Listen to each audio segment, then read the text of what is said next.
Hello friends, welcome to this channel, and in today's video, I will show you and also tell you how you can view deleted messages in WhatsApp. Please friends, subscribe to the channel, write your comments below the video, and make sure to put your likes. And let us get down to the topic with you.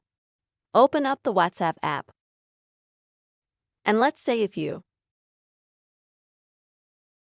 delete some of your messages, and after some time you want to restore them, then unfortunately on iPhone you can't restore them or somehow see the deleted messages in your correspondence either. To do this, you will need to go to the settings in WhatsApp, then go to the Chats section, and then select the Chat Backup function. And this is where you will need to make a backup. Click Backup now.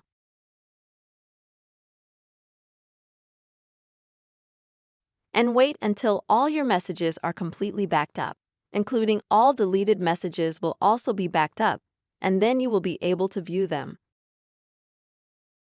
If this method doesn't work for you, then I recommend you to uninstall WhatsApp from your iPhone and then go to the App Store app. Here once again find the WhatsApp app. Go to it, install it again, go through the registration process, and after you register, you will have a new backup of all your messages that you had in the past. This way, you will be able to see the deleted messages as well. This is the way you will be able to see the deleted WhatsApp messages on your iPhone. I really hope this video was helpful for you. Please put your likes, write your comments, subscribe to our channel, and see you soon.